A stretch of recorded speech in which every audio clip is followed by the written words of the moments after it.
Hello, everyone, and welcome to episode 9 of the Diverse Dialogues podcast. I'm Matteo, And I'm Ruben. and for today's episode, we are going to be doing a Mortal Kombat 1 review since the T1000 came out not too long ago, and this is basically seen as the end of Mortal Kombat 1, at least for right now. Things are subject to change, but I feel like this is a good time to make a review on it. So without further ado, let's just get right into our questions for the day. I guess I'll start for the day. And let's just get to the general premise of what got you into Mortal Kombat in the first place. So for me personally, I think what really got me into Mortal Kombat was seeing gameplay of Mortal Kombat X. And seeing how cool everything looked, how the X-rays were just like the coolest shit back then, and still kind of is to this day. And I just love seeing like amazing combos even back then. And that's basically what really got me hooked into the game and me going like, huh, I want to do that too. And just to this day, I still love doing.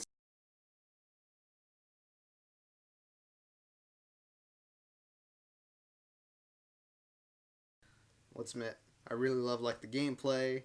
I like how different each character look as well.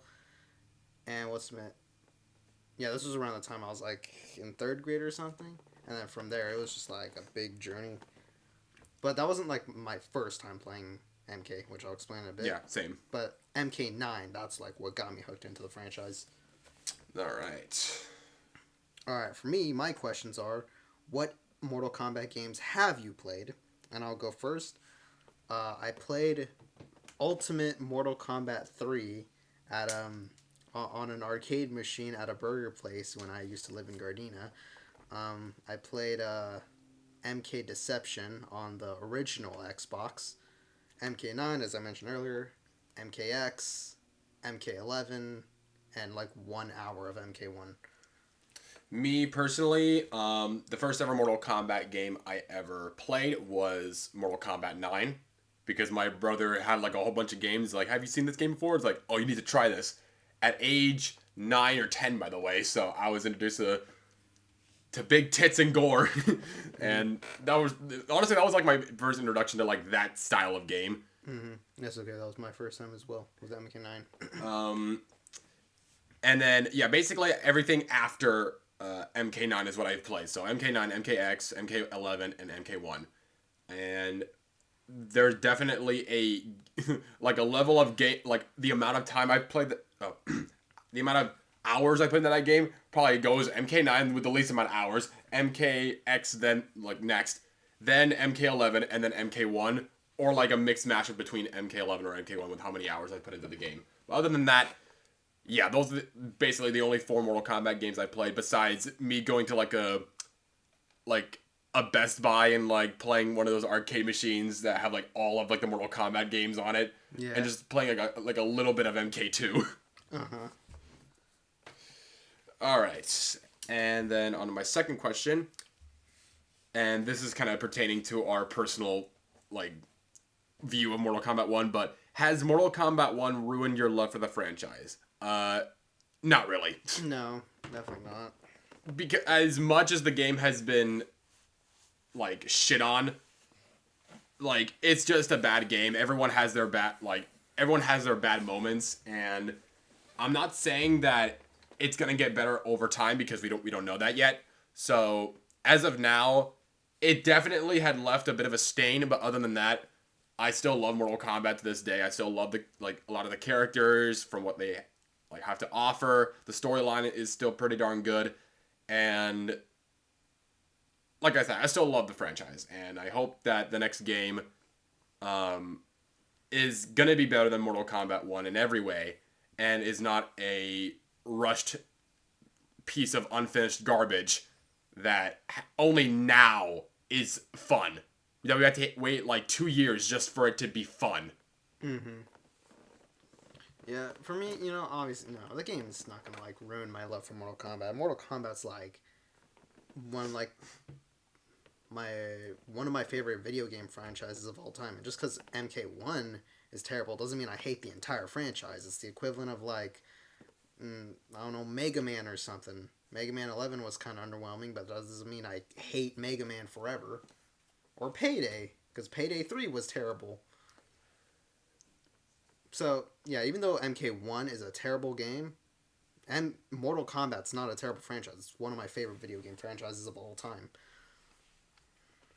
Like, just because my favorite band of all time is Metallica, and just because Saint Anger exists doesn't mean I hate the band entirely. Alright, my questions are, what are the most exciting moments in MK for you, and least exciting moments? Oof. Okay, most exciting moments? What's it?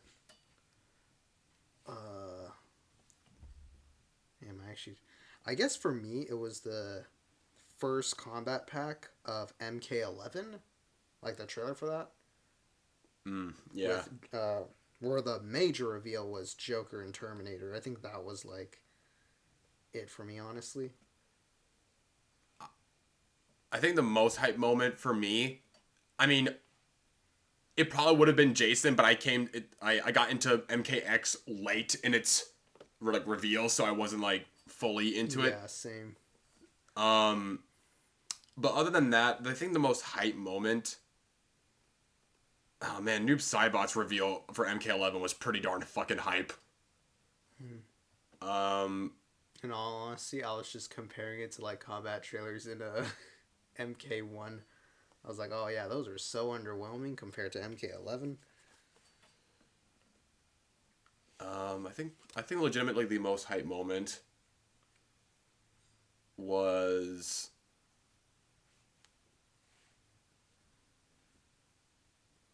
I'm drawing a blank. Fuck it, I'll just say it was Noob Saibot because seeing him again was not only cool as shit, but his design was so badass in MK11.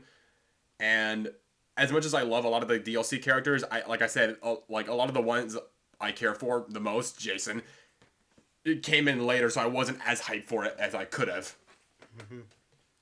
And as for least exciting, I think I'm gonna go with Chaos Reigns. That was like the least. Well, probably because it got leaked, and unfortunately, you can't avoid those in the MK community. So we just get this random picture of like Sector Cyrax, Noob Saibot, Ghostface, Conan the Barbarian, and T1000. And then a few minutes later, the trailer drops, and it's just like, okay, there's Cyrax, there's Sector, there's Noob Saibot. And then you hear Ghostface say, "What's your favorite scary movie?" Which would have been awesome. Yeah, it would have been cool. But unfortunately, leakers happen. And even then, let's be real, Ghostface in MK11, like in a world with like gods, cyborgs, a dude with a knife's just underwhelming. They did what they could. They honestly did what they could with the idea of it. Yeah, and even the gameplay is underwhelming as well. And Conan the Barbarian, what 40-year-old asked for that character? And honestly, I think it's just specifically Conan the Barbarian is the least hype thing. Yeah. You could give him the most broken gameplay in the world and people would still not care. Yeah. That's just my personal opinion. Like, I think Conan the Barbarian might be the least cared for DLC character of all time. Uh-huh. And only people that know about it, aka the 40-year-olds, would actually be okay with it. And T1000, which is fine, I guess. They did the gameplay really well with them, but other than that, it's about as bare bones as you can get in terms of like a hype reveal because of the fact that we already had a Terminator in the last game. If it was like spaced out a little longer, then maybe it would have got a little bit more hype. But other than that, you basically just took Terminator from the NK11 and split it into two characters. Yeah. So creative. But all right, other than that, that's our questions, and now we're going to move on right into the review. Alright, and now we're going to get into the review of Mortal Kombat 1, since, like I said, the T1000 released not too long ago, and I feel like now is the perfect time to actually talk about this review. I've been wanting to make this review for Mortal Kombat 1 for a while, and I wanted to do it even during Combat Pack 1 with Jordan, but either Jordan was just not sounding like he wanted to be a part of this at all, or he was just lazy, or he just couldn't do it at all, and he was supposed to be a part of this video where he was going to, share his segment. But, of course, he couldn't do it for whatever reason. I'm not going to blame him for that. So, other than that, let's just get right into the gosh darn review. So, where are we starting off with? So first we have the announcement of Mortal Kombat 1. The very, very beginning. So, I think it's safe to say that we were at least mostly hyped for it. Yeah. Because, at that point, people were fully expecting Injustice 3 at that point. Everyone was fully expecting that to be the next game. But then over time, the news started to point out that, it's probably going to be another Mortal Kombat game. And I'm like, I'm okay with either or, but I would more likely like Mortal Kombat. And, I mean, I'm not entirely sure what your perspective of it was, but I'm not... I was just like, oh crap, a new Mortal Kombat game? Like, even though we just got another one, but hey, I'm not mad about it. Yeah. And then we saw the trailer, and it looked very promising, of course. The designs were for the most part when we first saw them, but then over time, I guess we got a little more into it. I'll be real, I could not tell like which characters were which in the first trailer, but I was like, oh, okay, never mind. That's Liu Kang, that's Shang Tsung, etc. And then I think that automatically then brings us to the gameplay, I believe, right? The gameplay trailer? The gameplay reveal, yeah. Reveal. So, of course, that was the other biggest moment of Mortal Kombat 1, and then seeing the whole cameo aspect too, which we'll get into. We'll get into that. So when we first saw the review, and first thing we saw was Sub-Zero doing a combo, and also Kung Lao doing a combo too, and it's like, okay, now we're getting combos again compared to the underwhelming gameplay that is of Mortal Kombat 11. But I think we could probably compare that to eventually in this review. But we were like, yes, finally, combos again. Let's fucking go. And me and Jordan, of course, were freaking stoked about doing combos again. And Glenn was just overall hyped because he's fucking Glenn. Alright, next is the beta. Now, this is entirely on him because I didn't have access to the beta. So, yeah. Me and Jordan both had access to the beta, and we were trying to be able to get to play with each other, but betas being betas, and that we couldn't we weren't able to do it. So it's kind of unfortunate, but we still were able to play with people online and get used to the game. And initial thoughts, the only real complaint about it was that it was kind of slow. But because I was so used to MK11, it just felt like reasonable to me. But I still loved the gameplay. I loved the combos. I love how fun it was. I love how just more unlimited it was compared to MK11.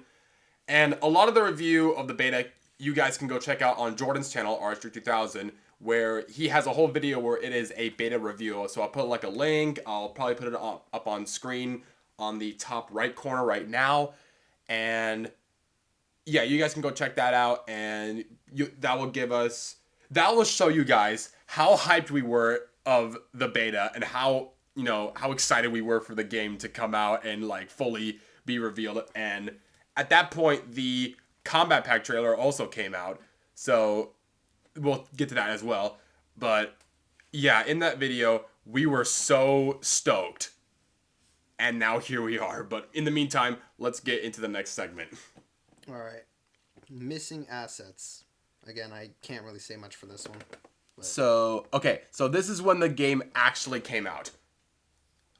We realized from then that there was a lot that was missing. But at that point, it's like, okay, the game first release, no biggie. It's probably going to get fixed in later patches. Yikes. But yeah, that was like the first warning sign of the game. But there were also many other warning signs that are going to be in a couple of these other segments. But for right now, that was like the first one where it was like, bro, we couldn't even tag our moves in this game. Brother, like we couldn't even really like practice it like effectively. So that happened. Mm-hmm. And that was like Jordan's main complaint when the game first came out. It's like, bro, why the fuck weren't we able to tag our fucking moves, bro? Alright, next up, the character trailers. Now, the trailers were different compared to the ones in previous games. Because in the trailers for this one, it was like 3 characters maybe. Like 3 or 4 characters revealed in like one thing. Yeah. So I think the first one was the Gotti trailer where it had Lee May. I thought it was the Lin Kuei one with Rain. Smoke. You're right. You're right. Yeah. Rain, Smoke, and Sub-Zero and Scorpion, I guess, because they. Yeah. The cameos of. The cameos were revealed in the like the gameplay trailer. Okay. Again, we'll get to that in a minute. Talking about like the cameo version of Sub-Zero. Oh yeah, you're right. And. Oh yeah, Frost is a cameo too that was also revealed on that one. Yeah, and then there was the Gotti trailer, which had Lee May, Tanya, Baraka, and Darius as a cameo. And funny enough, while we were watching that and talking about it, out of nowhere, the Kombat Pack 1 trailer came out, and it threw us off like crazy. And we were already pretty much like, it got leaked, of fucking course. And then we looked into it, and oh my god, I just remembered like something that from the Kombat Pack relate. Oh my god. So we were like talking, and then the Kombat Pack trailer was revealed, but because it was early, Jordan didn't get it just yet, and then he kept refreshing the page. I was like, wait, is this a mistake? Like, why is it revealed already? And then I'll give you a full rundown on like how we reacted to the characters. Omni-Man pops up. From there on, we realized, oh yeah, the leaks were real. And then I was like, okay, I don't know nothing, but I don't know what he had to say about it. Well, I mean, I was there during the reaction as well. Oh yeah, you were at the house. Yeah.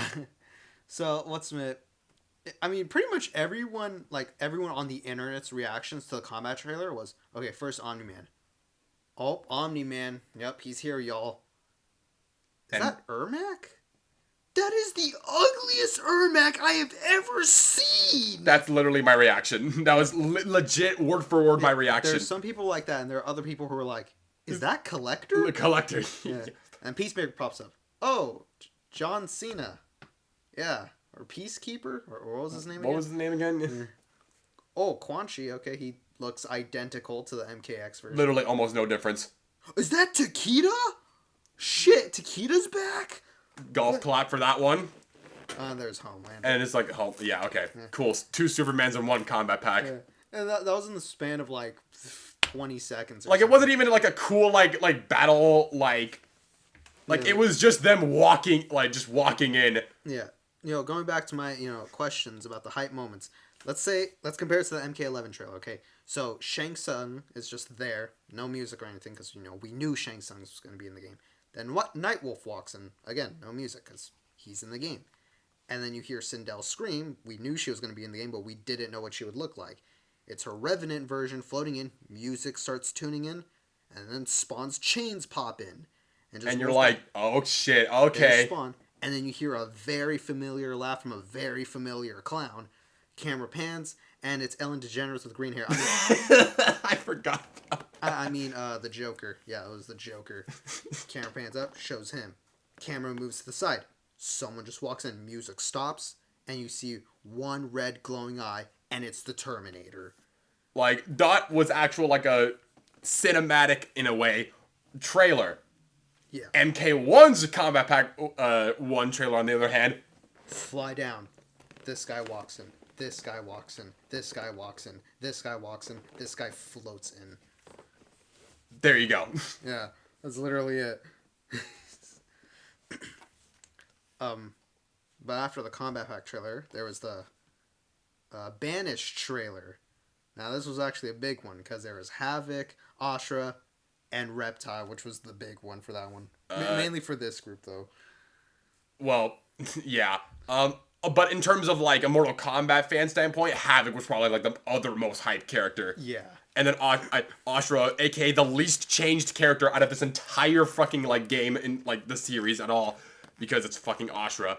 But, guys, at this point, I was still, like, really hesitant to believe in, like, they're not gonna bring in Reptile. But the debate was, like, going, like, is he gonna be a human? Is he gonna be, like, the Reptile that we remember, which is from MK9 to MKX? Mm-hmm. And I was at work, and I got a notification. I look at it, and I see human Reptile. Mm-hmm. the amount of excitement I had to go to the bathroom and silently scream. I was like walking home from 7-Eleven as I got the notification for the Banished trailer. I was like, oh crap, Reptile, I gotta get home fast. And after I watched the trailer, I decided to go into the Discord and say my favorite part of the trailer was when Reptile said, "It's reptile in time." God damn it. And the funniest part too is that we were like, when we first were watching the trailer, and then we saw that Reptile was transforming into like the other hybrid, like the actual like Zaterran form. Mm-hmm.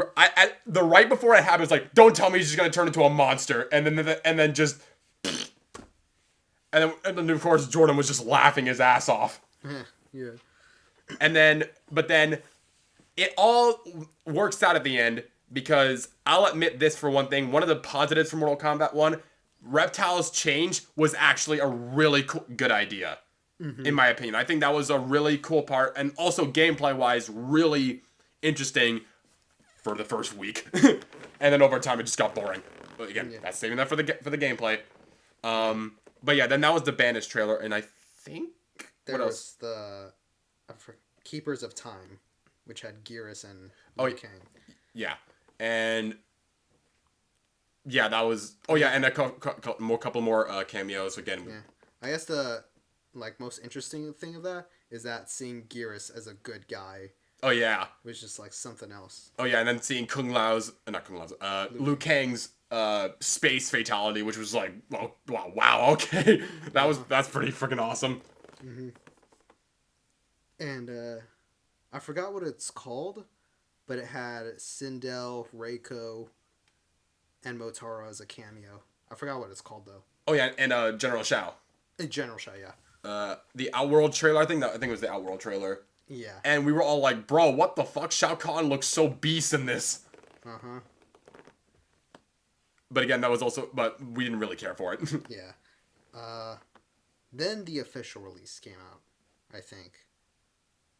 Because I don't think there's any other trailers after. Oh, wait, no, actually, no. There's Megan Fox's Natara. Oh, God.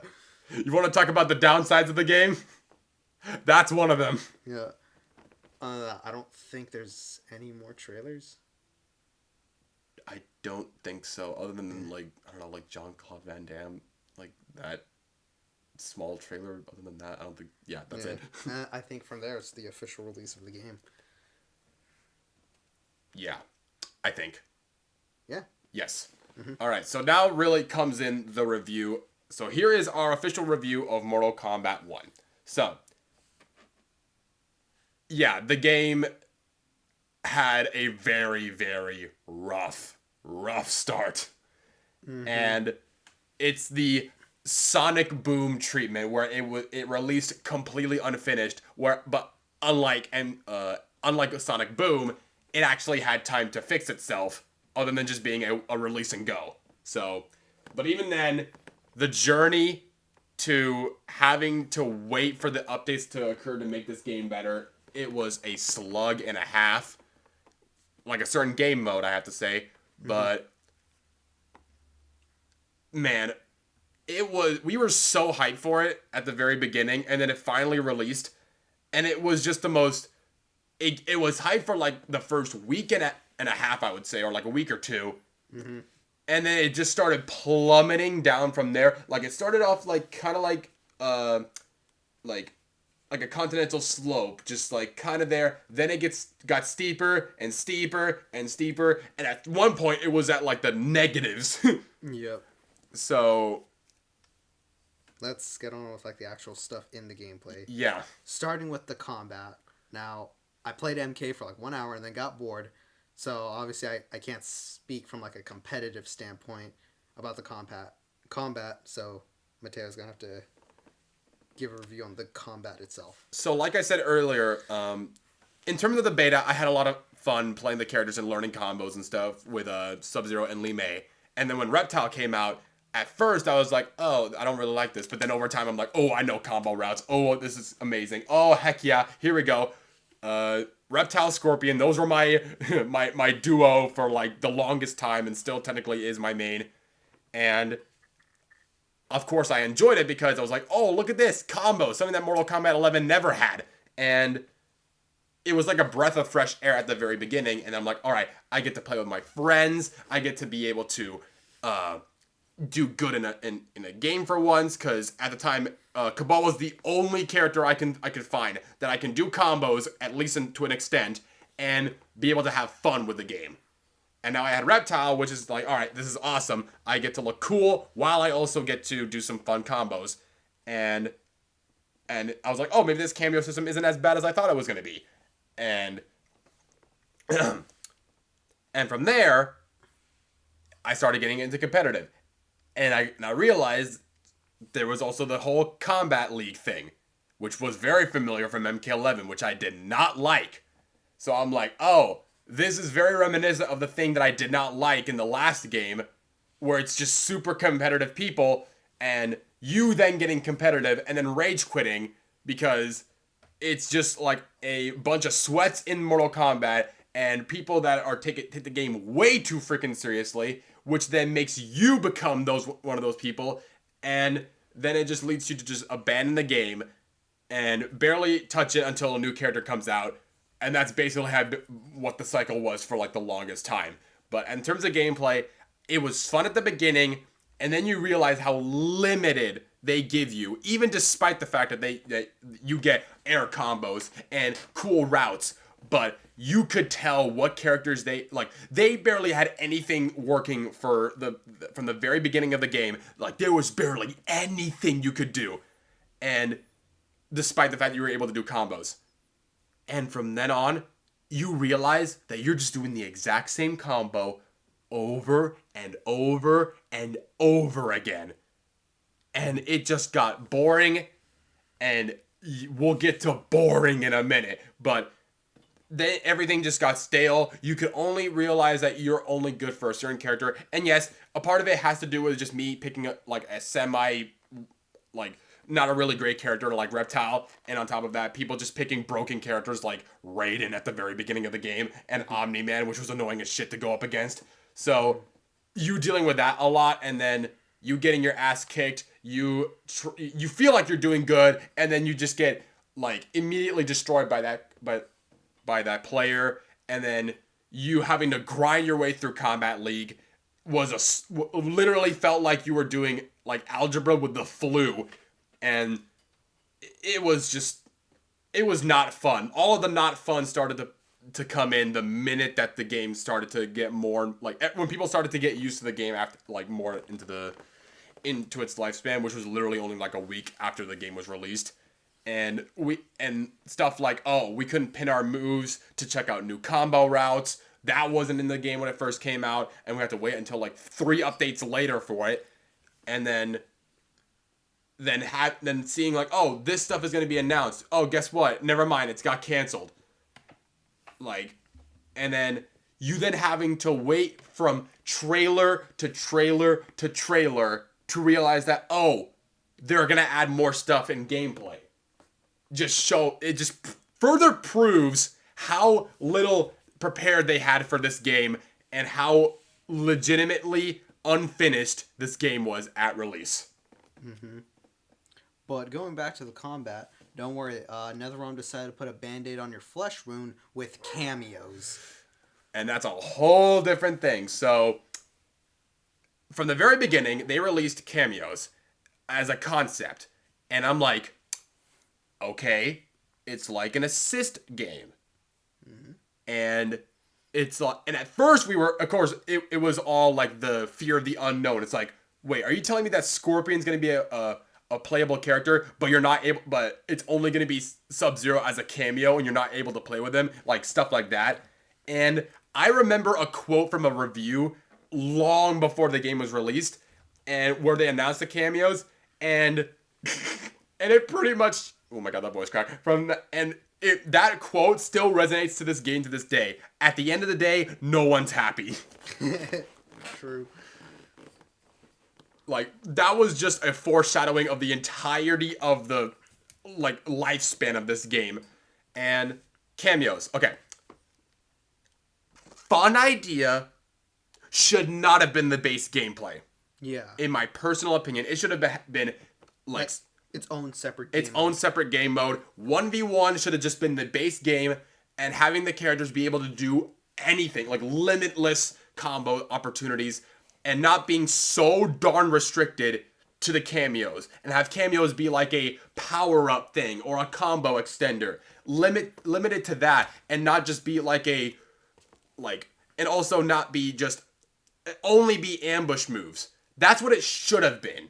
Mm-hmm. But instead, it's in the base game. You have to have it unless you use Shijinko, which pretty much like is just a button where you accidentally press and then he just shows up. Mm-hmm. Excuse me. And yeah, basically you're not required to play like use them obviously because it's a thing we have to press the button for. But if you want to do the fun stuff, you'd like the fun and actual like good stuff to get actual good gameplay, you would have to use the cameo for it.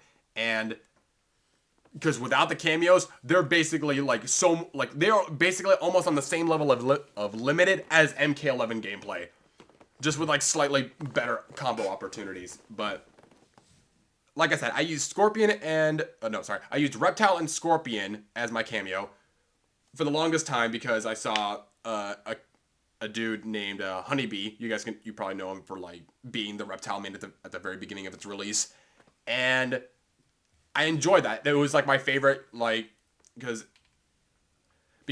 the ambush attack of down and RB or whatever the hell the other things are for the other consoles and computer.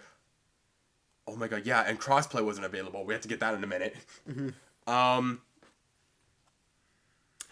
Yeah, I enjoyed that, and it was fun for a while, and I was able to do the combos like I said, and as a player myself, I'm not anything like professional, I'm not anything crazy, I just like to do the combos. I don't really want to try to get competitive, but I'm like, okay, let me see if I can be able to get, to use these combos online, but then people, of course, use frame advantage, they know all this stuff, and they, of course, use the cheap shit that, of course, makes it impossible to do your combos on and makes them do crazy combos that do more damage than the combos that you practice on. So it's super infuriating, and it was one of the reasons why I just gave up on the game by like a month in or so. So it's so infuriating when you're trying to do combos and you're getting your ass kicked by the simplest, stupidest, repeating bullshit. Grab, uppercut, grab. Granted, it's something that you have to practice to avoid, but then you realize, they then use a move that catches you off guard. Then they do the repeating cycle over and over and over again. And me and Jordan had experienced that countless times at the beginning of the game. But yeah, cameos.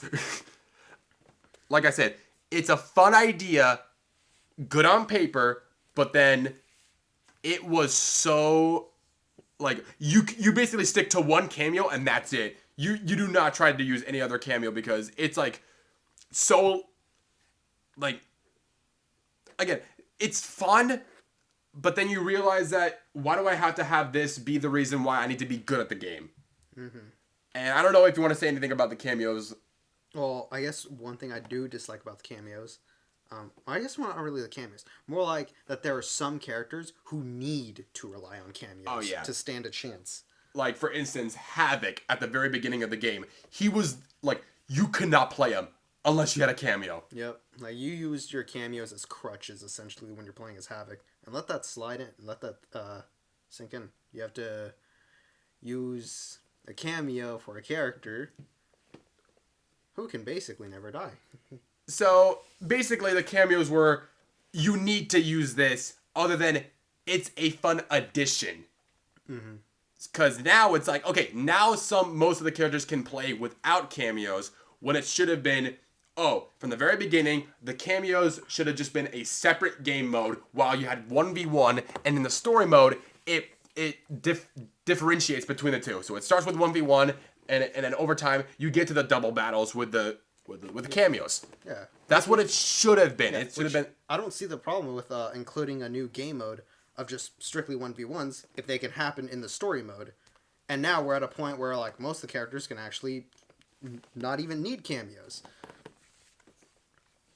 So yeah, that's basically the cameos in a nutshell. And from the very beginning, like, and people who have been really critical of the game have said like cameos should not like are a horrible addition because if you buff them, the game becomes unplayable, and if you nerf them, the game then also becomes unplayable. So they left themselves in a double-edged sword where now it's like if you would have just had it 1v1, it would have just been easier to deal with and not have to have a game mode idea be the premise of the entire game.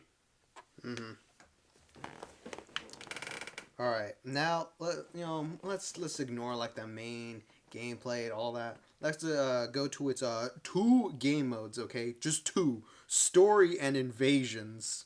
And yeah, we're picking our own poison for this one. Well, we'll start with story first. So story, so from chapters 1 to 3, you get introduced to like these new rebooted characters. Because remember, lore wise, Liu Kang reset the timeline. So we're going back to the beginning for like the second time, by the way.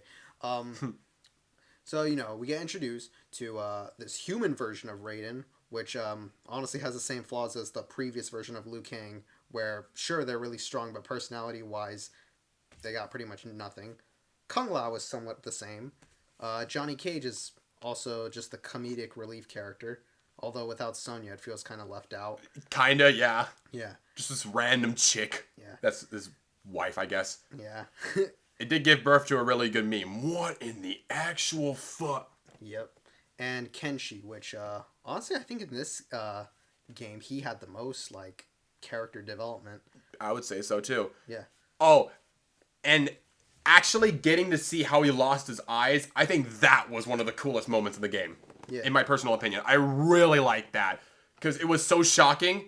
And it's like you got to feel for the character and then eventually just, you just see this character just lose the eyes, which is like the most quintessential thing of Kenshi. So I really, really like that. Of course, it's sad to see, but like I said, I did like that. Mm-hmm. Yeah. So you get introduced to like all these. Oh wait, and also Scorpion, Sub-Zero, but they didn't have like their big moment yet. Oh, and Smoke. But you realize, oh, now they're brothers this time, Sub-Zero and Scorpion. Mm-hmm. Yeah. So it starts off pretty interesting, and we get onto like the actual like tournament part where we go to Outworld, and we get introduced to like Sindel, Katana, Reiko, and General Shao. Melina. Yeah, Melina. Which in this version, they're actual sisters. Yeah, biological sisters this time. Yeah, Melina's not like a genetic clone this time, but she has the Tarkat disease, which we'll get into that. We'll get to that in a minute. Yeah, so we get introduced to like Outworld, stories. It's beautiful this time. It's not like a barren wasteland type of like idea. So it looks like I'm all for it still. We're all on board. Yeah. So, Raiden completes the tournament, and then Liu Kang gives Raiden and his group of friends like a task to find Shang Tsung, because Shang Tsung is always planning something. That's where they meet Baraka, where in this timeline, the Tarkatans aren't like their own race. They were a group of regular people who have a disease called Tarkat, which mutates them and like gives them like the blaze that Baraka has. And the only thing that really there's no cure for it, but of course there's only a thing that like is used to make like an antidote for Melina. That's all they can do right now. Yep. And this was like probably the downside for Baraka, because in the original timeline, Tarkatans were like their own race. But on the contrary, though, despite the fact that they made him into just a sick dude, he at least became more of he had more screen time than anything in other Mortal Kombat games, and you felt for his pain, and you felt he had much more of a story despite him just being a jobber. So I at least applaud Mortal Kombat 1 for doing that, and same goes with Reptile. Mm-hmm, yeah, which actually that is our next character, is Reptile. In the previous game, he was just a generic goon, wasn't he? Pretty much. He didn't really despite him being such a fan favorite, he was just there. Yeah. Now in this one, he the race is actually a full thing now. It's not like Yeah. back then where his race was like completely eliminated. He was the only one. This time it's a full, like, the race is still alive, and he's the only one that has the ability to shapeshift into a human form. So Yeah. And so, like, because of that, he was discriminated by his own people, and then joined Outworld. and Shang Tsung then saw that. He's like, "Hey, I want to use that power." He's like, "Nah, okay, I'm gonna take your family hostage, and now you have to be my fucking slave." Yeah, that's pretty much how Reptile was, like, involved in the business. And then when Shang Tsung told him that, he killed Reptile's family a long time ago, that's when Reptile joins, like, Raiden. Or, no, Raiden wasn't even a part of the squad. Just the good guys. Yeah, the good guys. And then they meet Astra, which I'll admit I don't know anything about Astra in the previous game. All you have to know is that nothing changed. Almost nothing changed with Rashra, like almost nothing. Okay, yeah. Except for the fact that people mistook her for Devora for some reason. Yeah. And then from there, like, we meet some old 3D characters. We got Havoc, which is pretty cool. I guess Natara, played by Megan Fox, which is what ruins the character in the first place. Serena and Darius. Serena had, like, one line, and Darius The didn't even only speak. cameo that actually had had lines at the time. Yeah, and Darius didn't even speak at all throughout the entire story mode, by the way. And then there's Quan Chi, who's, like, the main focus of this part of the story.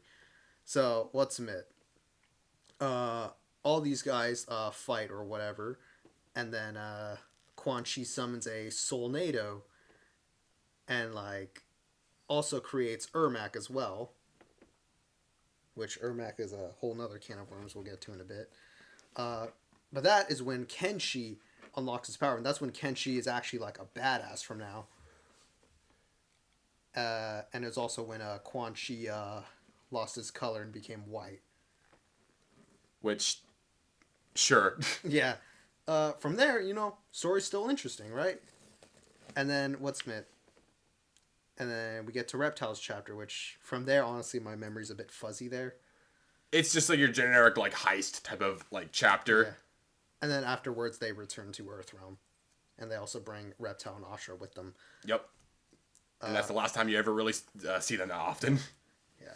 From there, stories... Still consistent, still, like, a fun new, like, idea. You feel the characters, you feel the conflict, you feel the danger that's going on. And there's one thing that we forgot to mention at the beginning. Kronika was there. Oh, yeah.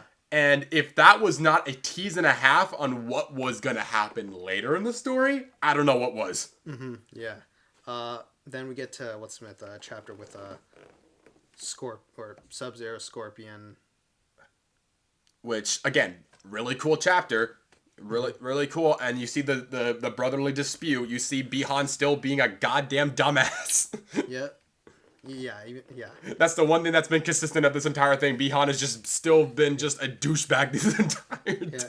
And I think that's also, like, a big misconception. Is, like, people saying, like, oh, Bihan was, like, complete dickhead in this game versus in the previous game, he was all right. Like, no, Bihan was always evil to begin with, honestly. Because even in the previous line, he was, like, the leader of a clan of assassins. Okay? Bihan was never good, alright? And that was also the chapter where Scorpion burns Havoc's face, and that's how Havoc got his face. That's by him regenerating. Yeah. It makes you wonder, like, why doesn't he just regenerate that? And then what happens from there?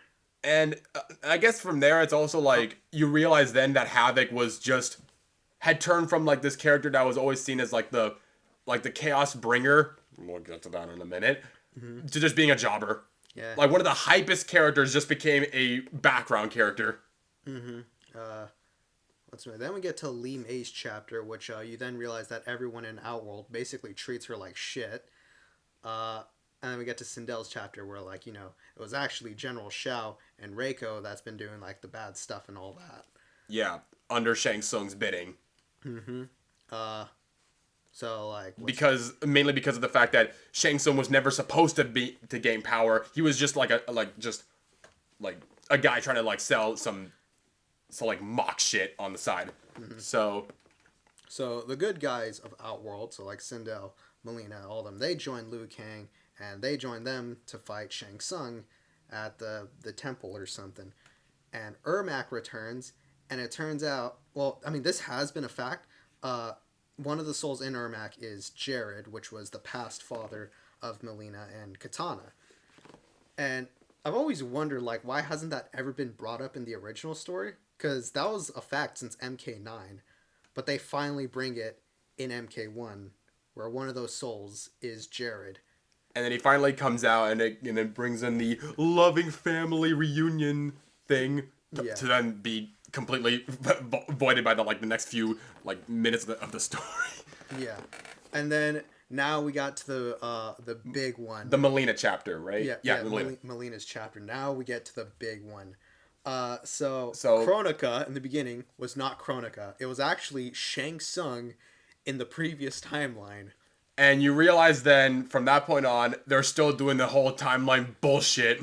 Yep, even though that was left in the game, and even though it's MK1, making you think this is just a fresh new start. No, it's actually MK12. Technically meaning that both endings in MK11 were canon. Yeah, which it's gonna throw you off, okay? And trust me, it's gonna get a lot. Because after Endgame, timeline shit has just been like complete and utter bullshit at this point. Yep, and trust me, we're gonna go all over the place with this one. So after Liu Kang and his squad leave the temple, Shang Tsung and his zesty ass decides to bring up a very brilliant idea.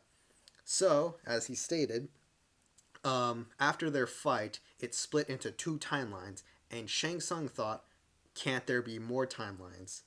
And that's when it hits. We're going through a multiverse plot, everyone. So, they get the idea of going across timelines and gathering allies to fight Shang Tsung and his allies across other timelines. And basically getting the Armageddon type of, basically the Armageddon battle back in MK Armageddon. Yep.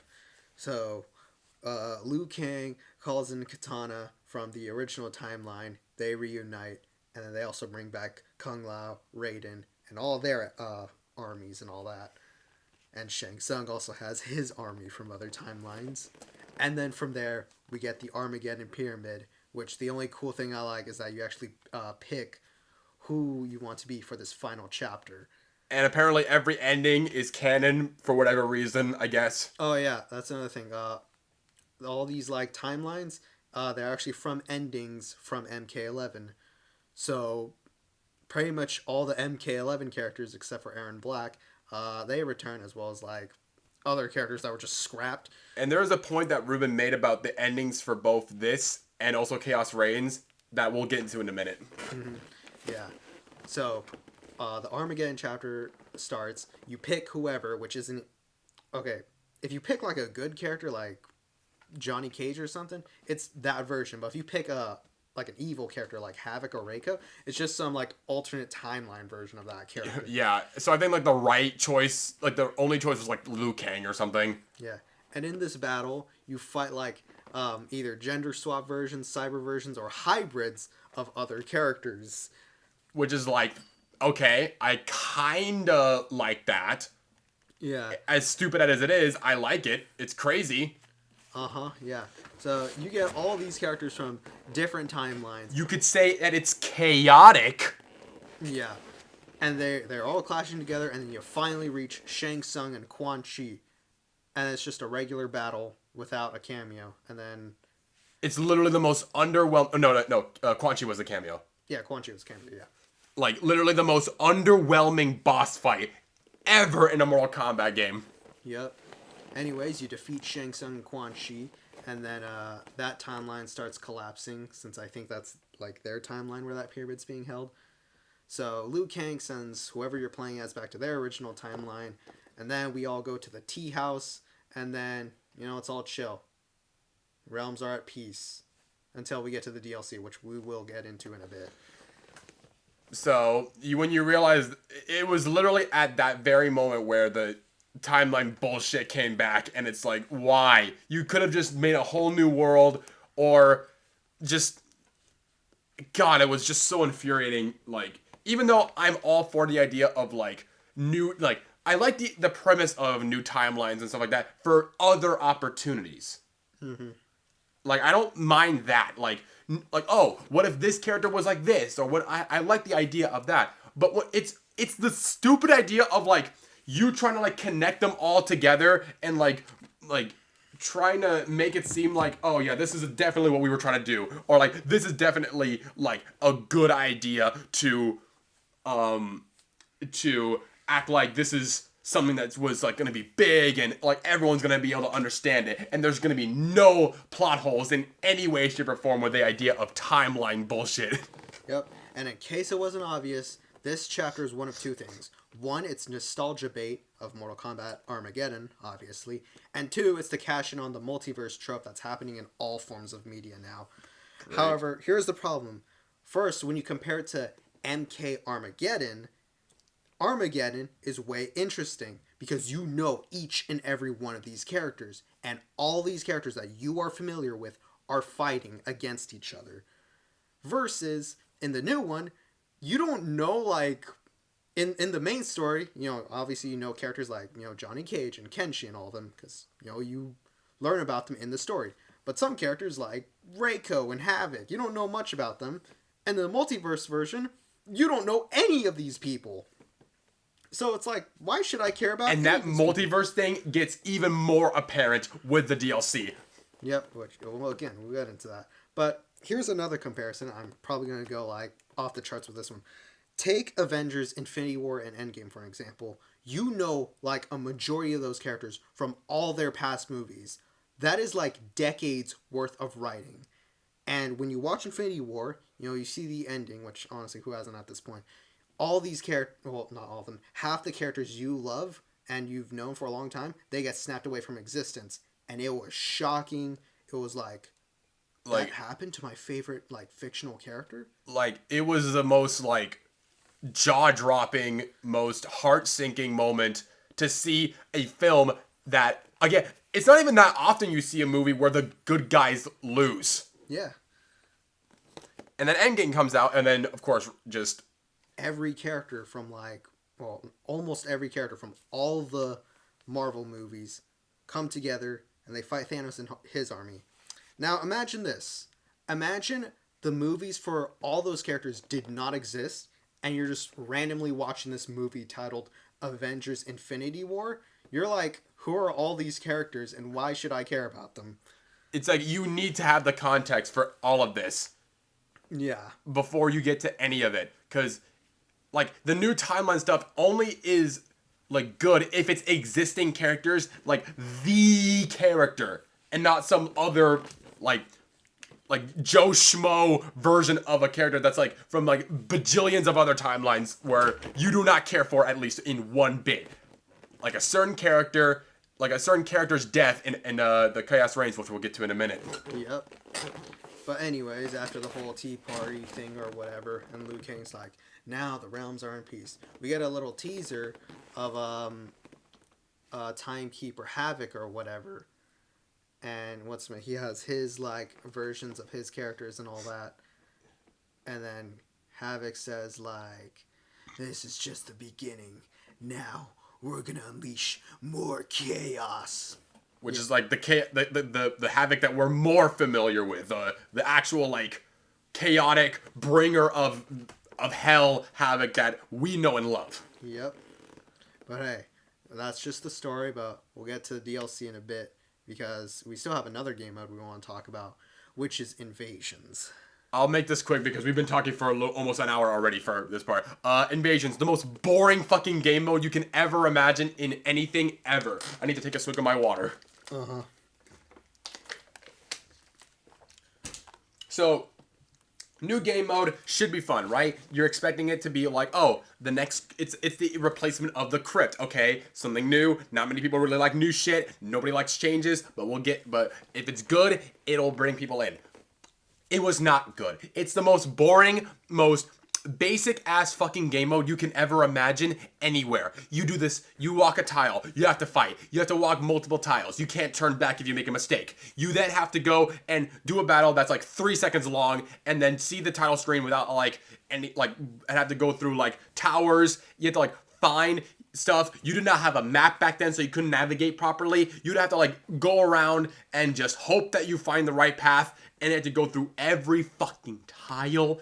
And they made it over time there where Invasions is not as, like, even though Invasions is still boring, it's not as tedious as it was in the beginning. And Jesus fucking Christ, like, some of the battles were also just unfair as hell. You'd have to, like, because here's the thing. At the beginning, it was fun. It was not that bad. And then the second one comes in. Barely any changes. It's like, okay. Oh, no. It had a new map. And then you saw Sub-Zero. No new maps. And you're like, okay, that's kind of concerning. And then after the Sub-Zero one, and it gets to the other stories, you just realize that it's just the same thing over and over with almost no changes at all. Because Jordan at the very beginning was like, I'm gonna go through the entirety of the Invasions to get everything, and then by like season 3, he's like, I don't give two shits about this. This is just like, I hate doing this. And one thing I could say is that honestly, Invasions is the equivalent of Super Smash Bros. Ultimate World of Light game mode. At first, the game mode is interesting, but it just becomes like an absolute grind fest, and you're just doing battles over and over again. And then, you finally beat it, and then you never play it again. Which, yeah, if it's literally just, you're doing fights over and over again with like barely any differences, it's gonna get boring. Which is literally what this game has been. New character comes out, you try it out, and then you just never touch the game ever again. That's been my process of the game, because it's just been the same thing over and over and over again with nothing to offer and no new things to make the game interesting. And despite MK11 being critical about the gameplay being very restricted and not as fun, it at least gave you a lot to work with. And, the Crypt was interesting back then, because the Crypt has been a fan favorite, and just for them to just get rid of it and just replace it with a new game mode, that's not going to make people happy. Yep. But game modes aside, all that was just a launch of Mortal Kombat 1. A nothing sandwich, basically. Yep. So now we got the 6 DLC characters, starting with Omni-Man, which honestly from this point that you're going to have to carry this on. Omni-Man. So, here's the thing. The DLC have definitely been more developed, more care was put into them than the majority of the main roster characters. Oh yeah, most definitely. So, Omni-Man comes out, you're like, okay, the trailer looks pretty cool. He's doing Omni-Man stuff. You see the train fatality, and you're like, oh yeah, this is good. This is fun. And I really like how they interpreted him into 3D, because he was only a 2D character from that point, like an animation. And then you see him in 3D, he's like, oh, that's pretty cool. He looks pretty freaking awesome. And you get J.K. Simmons to do the voice. Again, super cool. Yep. And then Quan Chi comes out. And you're like, okay, it's Quan Chi, whatever, I don't really care. And then the game, and at this point, this was when the game was actually in its worst state, because you weren't even able to play it. It was at its like online was terrible, like it was like notorious with like the Quan Chi update. And then Peacemaker comes out. Everyone's like, he has to be like the coolest character, or else this game is gonna be like literally dead. This was at this point where the game was like pretty much on its like deathbed, and Peacemaker was just seen as a RoboCop, like Terminator copy. But then this is where the game starts to get fun, though. He at least was still a fun character. He got nerfed to the ground, by the way. But again, John Cena, still cool. Even though the character is as forgettable as anything, it's still John Cena. He's basically the fun joke DLC character that you get. Think of Piranha Plant for Super Smash Brothers. It's the joke character other than Johnny Cage. Mm-hmm. And then Ermac comes out, and this was the moment where people were like, oh, they're adding more shit. They're making the game more fun, because Ermac was legit awesome. Yeah. Where the majority of the people who were criticizing the game, they were all like, fuck yeah, Ermac looks awesome in this. His gameplay looks sick, despite you getting carpal tunnel trying to do a fucking combo try with this guy. And Movado cameo actually opens up so much character, because almost his entire kit is ambush, which is what every cameo should have been. Mm-hmm. So, and also the voice of Ermac was fucking awesome. Yep. And then Homelander. Oh yeah, start the trailer off of just him sensually drinking milk, bruh. And then you realize it's not Anthony Starr doing the voice, so that automatically just docks him a couple of points for that. And it's the Flight character that everyone was scared of him being, a copy of Superman, which, you know, eye lasers galore, and him still pretty much being a broken character, which literally broke the game, might I add. Yeah. And Farrah being a fun little return, and you know, seeing like me predicting that Farrah was gonna be the character where she will hop on your back like what was with Farrah Tor. I was really happy that I predicted that. Yeah. And finally, Takeda, which was to most people the most fun character out of this entire combat pack. Because he was flashy. It was like looking at like he had some of the coolest looking moves, but you remember it's MK1, so his normals, aka his regular moves, were fucking slow as shit. But you were able to do some fun stuff with Takeda, which I'm very glad that it ended off with a high note. And then you wait a couple months for Chaos Reigns. Okay, now here's the thing, y'all. I only checked out the Chaos Reigns story for like one bit, and I never looked back into it again because it was just so boring and like so underwhelming and so convoluted all at the same time, which honestly sounds amazing saying that together. So, well, Chaos Reigns, the DLC drops. It is the like coolest looking stuff at the very beginning. It's like, okay, here we go. Now this is where all the, like the chaotic shit comes in. Yep. But we didn't know that. Well, the thing is, we already were expecting what was going to happen because leaks. Yep. So, you know, we got introduced to female Cyrax and female Sector, which I don't mean to get political here, but y'all, it's really not that big of a difference if the characters gender swapped, okay? It's really not that big of a deal. It's not that big of a deal. Despite it being controversial, like, guys, grow up. It's a fucking video game. It's fucking, like, you should not be, if you're being this mad, to this day even, of seeing a character that you like turn into females, then you need to go fucking outside. Yeah. Honestly, my only complaint about those two is that if you remove the color off of them, they look identical to each other. Yeah. That's my only complaint about them. Because other than that, they're still relatively the same. Sector's still a freaking, like, a dickhead, and Cyrax is just more of, like, the resilient type, where he's like, maybe this isn't the right way to do things here. Yep. And Bihan is still Bihan, and, of course, Noob Saibot was one of the few things that carried the combat pack, because Noob Saibot was also fun as fuck in the gameplay-wise, but... Yep. But we'll get to Noob Saibot, because technically this was also his redemption arc. Yep. So, what's the story? All right. Again, I guess the trailer first. So, we were already linked by this point, and you see Sector and Cyrax as females, and you're just like, well, everyone was shaking their head. Everyone was like, you now you fucking lost me. And it's like, dude, grow up. It's just a video game. Get over it. Yeah. Stop talking about this whole woke bullshit. It's a fucking video game. And then you see Sector and Cyrax. Then you see Noob Saibot. Is like, all right, the hype is getting back in. And then you see the story is like, this is going to be the most chaotic stuff ever, and I'm really excited for it. Black screen. Do you like scary movies? Which would have been a fucking hype as shit moment if it wasn't fucking leaked. Yep. Would have been awesome. And then you see the T-1000, and you're like, cool. Alright. And then Conan the Barbarian, which I bet, like, only the 40-year-old men were happy Which half the reactions was like, who? I know it's Arnold, but who? Yeah. But yeah, that's the. And then the animalities too, which. Oh yeah, the animalities. Which were big plus. Those were really cool. Yep. And honestly, I should touch on this further. But thank God they made the animalities free, unlike the seasonal fatalities, which costed $12. Oh my God, yeah. I can't believe we forgot to add that in. The fucking microtransactions. Yeah, but whatever. Everyone knows about it. The microtransactions were fucking terrible. Yep.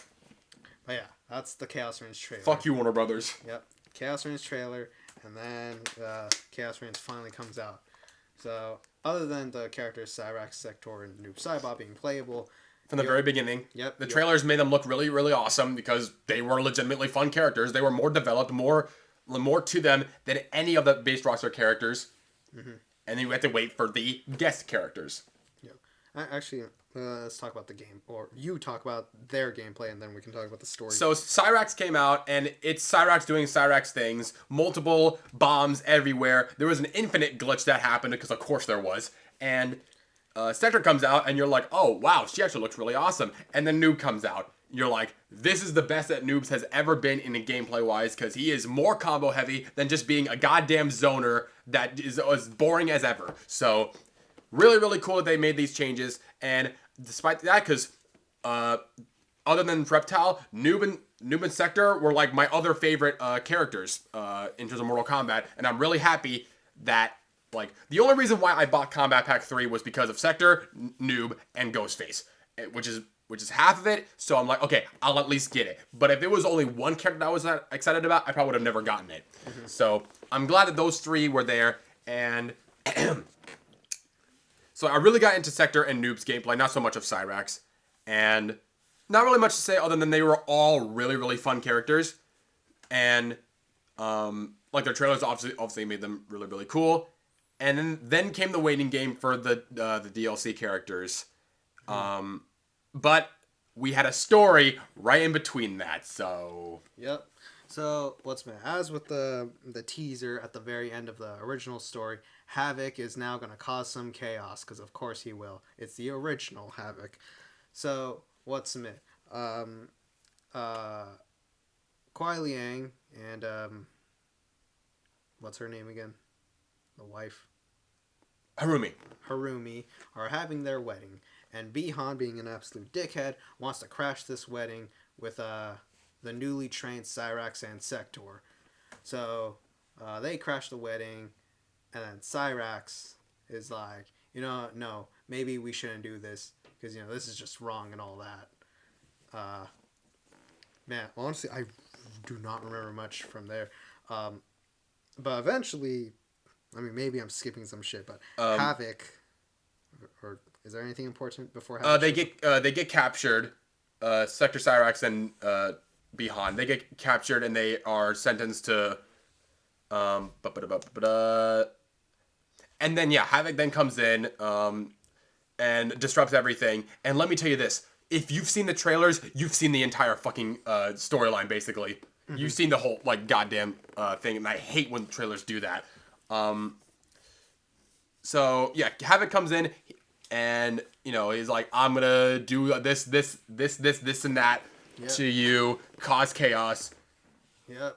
Anyways, he interrupts the place or whatever, and Bihan tries to go after him, and Bihan is just in the chaos realm. Continuing being a goddamn dumbass. Yep.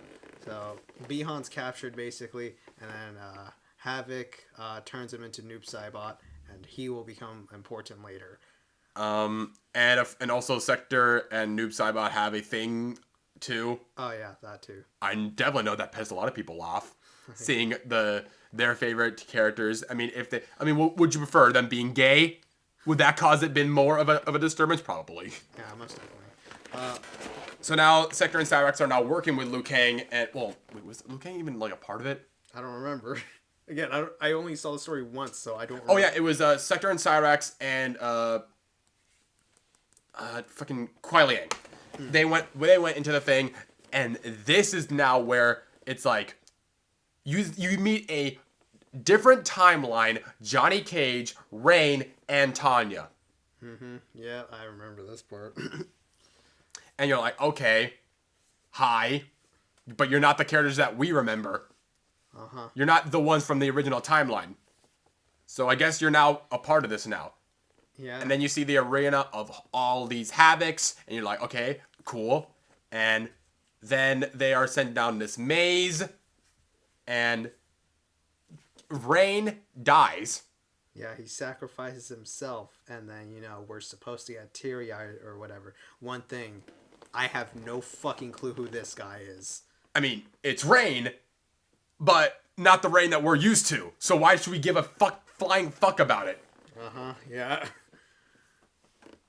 And this is something, a problem I'll notice, like, in the story, or the gameplay of the story, is that the fights are literally just repeats, except they switch the fighter and the camera. Yup, literally that's been repeating it like a good chunk of the time in that story. Yep, so in other words, they're literally the definition of filler fights. And the May scene honestly lasted so fucking long. Like it basically took up like a third of the freaking story. And then we finally get to Noob Saibot and his introduction. Yep. Cool as shit, despite his design being eh. Yep, and he says the line or whatever with the "He has perfected me." No, this time it actually makes sense because he will finally have his moment in the chapter, as you will see. Unlike a certain other version where he would just from an other timeline. Yeah. So what's it? Noob Saibot fights Sector? I don't remember who it was. The fight or chapter that Noob Saibot was introduced. I think it was in Kuai Liang's... Or no, the Tanya one. Yeah, a character that randomly pops in, beats his ass. Yep. So anyways, yeah, Tanya, I think, beats his ass. And then, they bring him to... The original timeline. Yeah, original timeline. Well, the Liu Kang new invented bullshit timeline, whatever. Yep. So anyways, Kuai Liang... Home base. No, not Kuai Liang. Bihan, gets his mind back to his normal self, but he's still Noob Saibot. Yeah. He's still Bihan, still a dickhead, all that shit. And then, like, from there, what's, like Havoc? Havoc then starts to get into his timeline. Yeah. And that's, like, when some other war breaks out now. And it's, like, them confronting about it. It's like, you're a hypocrite. It's like... Just like, yes, but I'm still gonna do my own thing. I'm gonna use the Infinity Stones. Yeah, or the Kami Dogus or whatever, which... That's exactly what they're called. Let's be real, that was just there for nostalgia bait. Pretty much. Yeah. So anyways, again, I'm probably, like, missing a bunch of important details, but Havoc and his army shows up to Liu Kang's timeline. They have this epic fight, and then Noob Saibot finally redeems himself. With his own chapter. Yep, his own chapter, so he finally gets to win, and would you look at that? He beats Havoc, who's the main antagonist for this DLC. Better boss fight, but still underwhelming as shit. Yep. Especially with the way that he, like, where the cutscene shows, where he just keeps on ripping his arms off and off. It's like, but wouldn't that mean that he can just regenerate it, though? Yeah. And then he just left there, and they didn't even acknowledge him at all. So he could have just been like, he could have just walked off on like off screen if he really wanted to. Yeah. And then Liu Kang and Noob Saibot then get into an altercation, and then freaking Noob Saibot has been put into a coffin. Yep. And then I guess Sector is now like the new leader or something. Not Sector, Cyrax. Yeah. And that was Chaos Reigns. And as expected, it was definitely going to be a lot more underwhelming since we had that multiverse bullshit in the original gameplay. So, I knew the DLC story was going to flop because they already started with the multiverse bullshit. Because, like, with the infinite timelines, infinites literally limitless. You cannot outclass limitless. So, yeah, very underwhelming story. Honestly, they should have just stopped after Liu Kang and his multiverse allies battle against Shang Tsung and his multiverse allies. Honestly, they should have stopped there. Or maybe we could have gotten like a preview, like we just kept it at Liu Kang's timeline, and we got a little preview of Shang Tsung and his ending, where we see what his is like right now. Just like a small, like, little, like, not like cameo, but like just like a, like, just like, yeah, and this is what's going on. Meanwhile. Yep. But yeah, that's the story. Now we got the other half of Chaos Reigns, which is the DLC characters. Yeah. Which the are guest characters specifically. Which have definitely been the most, like, out of all the DLC, like I said, the majority of the DLC are more developed, more fun, and more interesting than any of the main roster characters, despite some people not really liking the gameplay of certain DLC characters. But and out of nowhere, you see Ghostface, and that's when the hype starts to come back, because I hate to break it to you people, the only two hypest characters of Kombat Pack 2 were Noob Saibot and Ghostface. Those are the only hypest characters out of that entire thing. You could be hyped for any other character. You could hate Noob Saibot and Ghostface, but it doesn't matter. Those are the only two that the majority of the people of the audience really, really cared for. Yep. So you see the hype for Ghostface, it's hype as shit. Because even if it was leaked, the hype is there. You see the different masks. You see that it's voiced by the original guy who did the voice for Ghostface, and you're like, fuck yeah, here we go. The horror is back. The horror is back from MKX. Yep. Now we got to the gameplay of Ghostface himself. And at this point, the biggest complaint about Ghostface, even before the game was even like his gameplay trailer was even coming out, was, what the fuck could we do with a guy with a knife? Yep. And their version of that is to utilize the multiple killers aspect, which is cool. But then they use characters that probably would have never been in the main roster and probably would have been cameo characters, which is Cobra and Kira behind the other two killers. In my opinion, I like that because at least it's not as like just borderline. Oh yeah, it's just 3 killers. Yep. I at least like that they took a big leap and just said, fuck these 2 Mortal Kombat characters. We'll just put them in Ghostface and make him a little bit more interesting. And in my opinion, Ghostface is fun as shit. I just wish he did more damage. Mm-hmm. Yeah. And I just also his fatalities are awesome, both of them. Yeah. Yeah, it's fine, honestly, just having like characters with like actual powers. If it's just 3 humans, it's not gonna do much, honestly. So they did what they could. It's a bit of a Rambo ripoff, but again, do with a knife. What else could you fucking do about it? Yeah. But yeah, that was Ghostface. And then there's Conan the Barbarian. Which I'm glad that they didn't make him the last one, even though in the order of the Combat Pack trailer, he was supposed to be last. So, because it would have been the most underwhelming ending if it was freaking Conan the Barbarian. Alright, so how can I describe Conan the Barbarian? Tusk from Killer Instinct. There you go. That's boring. Okay, how can I describe his trailer? Boring. But yeah, for some reason, he actually is a pretty decent character, despite Glenn saying that he's bad. Yeah. Yeah, Conan the Barbarian's just buff dude with a sword. The voice actor did better with the honored voice this time, at least. Oh, yeah, that's one thing, at least. They were monsters! Yeah, Conan the Barbarian's just... It's there. Yeah, it's there. And then finally, T-1000, which is the newest content since this podcast right now. With Madame Bo as the cameo, and yeah. both, I'll say, are hits. Yeah, there are. Madame Bo, I didn't really care about, but T-1000... They went off. They went off on him. Yeah, he looked great in the trailer, and... His gameplay, despite him stealing other characters' moves, it at least makes sense because he can just basically do whatever the fuck he wants. His combo trial, certain combo trial made me fucking almost fume out of my mind. But other than that, I saw.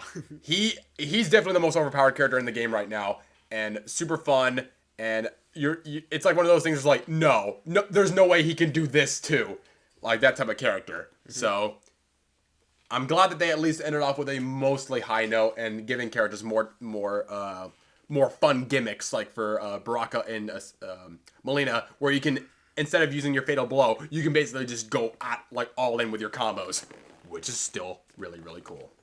Yep. And from there, that is where the newest content of MK1. And we don't know if there's going to be more content. I doubt there's going to be another story. I mean, they definitely were going to make another story probably, and more DLC characters were supposed to come in, but because of Warner Brothers, they now are like, we have to cancel it because we have to keep moving on. We have to keep moving on. Yep. So yeah, chances of like a new combat pack, it's low. Very, very slim. Maybe one more character, maybe some cameo fighters coming up soon, but other than that, that's pretty much. Yeah, and if they are gonna do another combat pack trailer, they need to pick fan favorites of like the original game, like. Or like characters that nobody really expected that would bring really big hype, like the male chameleon. I felt like that would be really, really, really cool. Yeah. And in terms of guest characters, they need to bring someone that will just like shocked not just the MK community, but like the entire internet. Like they need to pull a Steve from Super Smash Bros. They need to pull a Smash Bros in all together realistically. Yeah. But the thing is, Like if they pick some like or not obscure, like some action character like from the 80s or something, not many people are gonna care. and that leads to the other argument. What other character could they really bring in now? Yeah. They are loud. Like their best ones were at MKX, and even then, when Michael would have been cool, if you bring him in now, seeing what they did with Terminator, what the fuck else could he do besides Terminator and Jason? So, Yeah. except for the infamous joke that we had at like just stock. Lesson complete. Yeah. But yeah, the chance or the characters they can pick for their possibly combat pack, it's Unless it's gonna be Marvel characters, I do not see them like getting any like any hype for their any character like besides Michael Myers, because Michael Myers, even though it will be hype, it probably will just be like, yeah, there, you did it. So now what? yeah. But yeah, that is all of MK1. So like from there, what's gonna happen? You know? We have no idea now, and it's probably gonna be another Mortal Kombat game coming soon, since they pretty much announced that Injustice probably will never happen again. So. Yeah. So in terms of what's gonna happen to MK1, it's honestly just probably gonna go down from here. Because as cool as T1000 is, that did not really bring in like people back or just bring in new people in general. But right now, the game is probably in its best state. But in terms of how many people are enjoying and playing the game, it's still like not even close to being like salvageable. Now I say this a lot to Matteo, guys, but here's the thing: I did not like MK11 that much, but after MK1, a part of me wants to play MK11 again because that game seems more fun than MK1.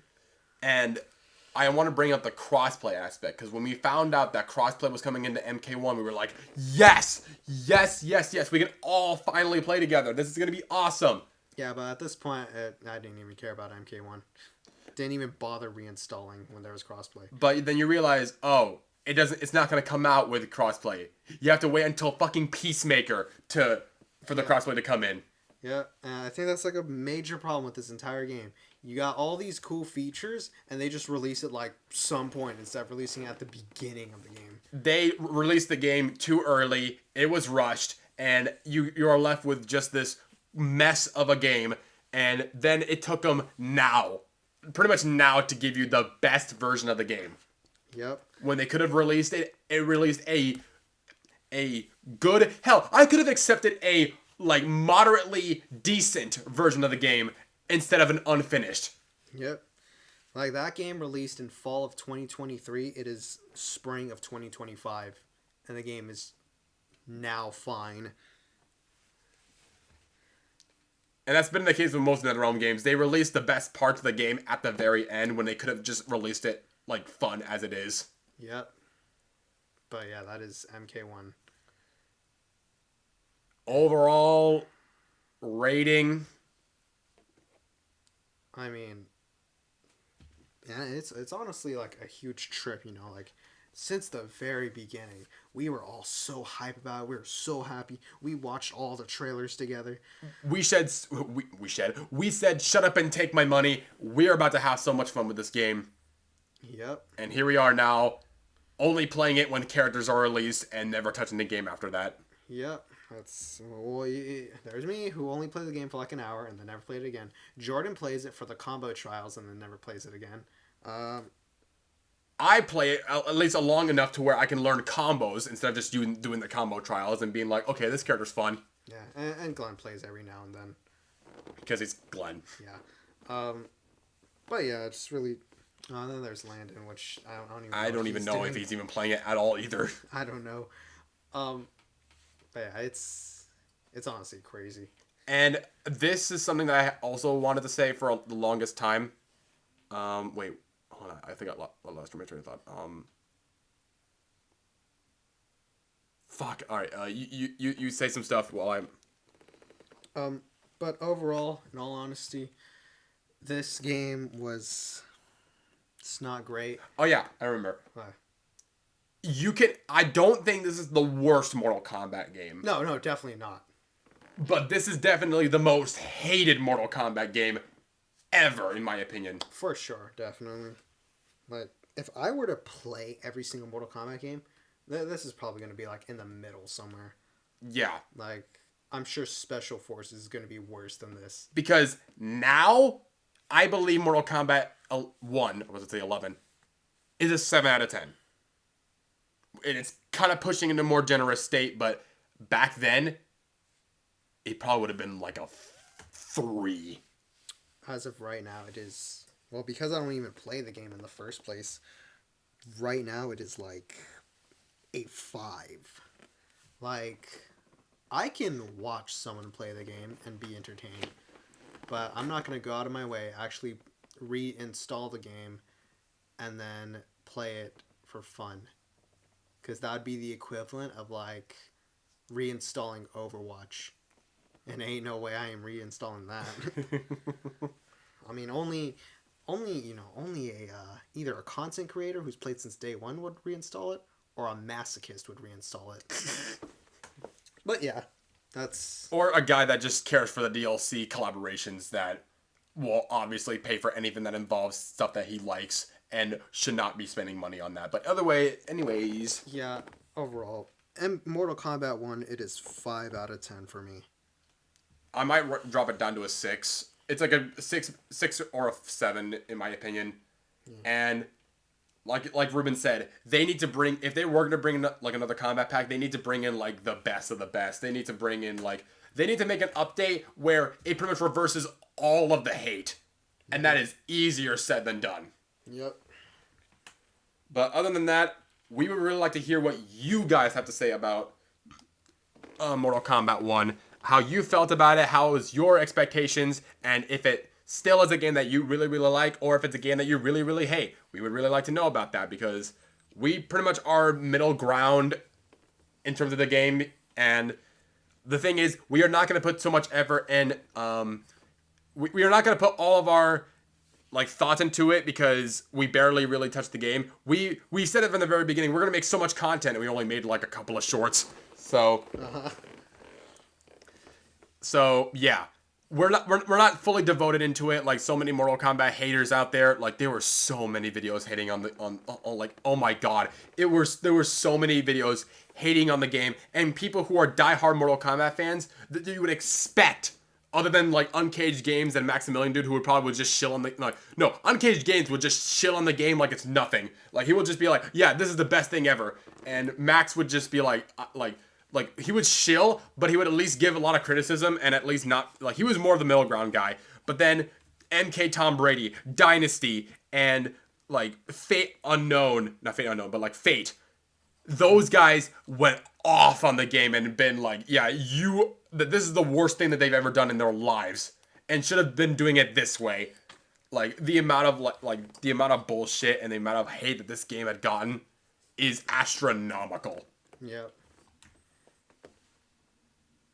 So yeah. that is MK1, everyone. The most hated Mortal Kombat game of all time, and leaving in a very underwhelming state. Alright guys, and that's going to wrap up today's podcast, and the next episode is going to be number 10, the double digits. We finally reached it, and for that podcast, Ruben is going to give it away on what it's going to be about. So, since this is the 10th episode, we're going to do a little special one, okay? We're going to be talking about, well, it's going to be primarily me and Matteo talking about our journey of, our friendship, along with, all the other guys and one girl that we met along the way. The real friends we made were along the way. God damn it. FNAF. Yeah, FNAF reference, y'all.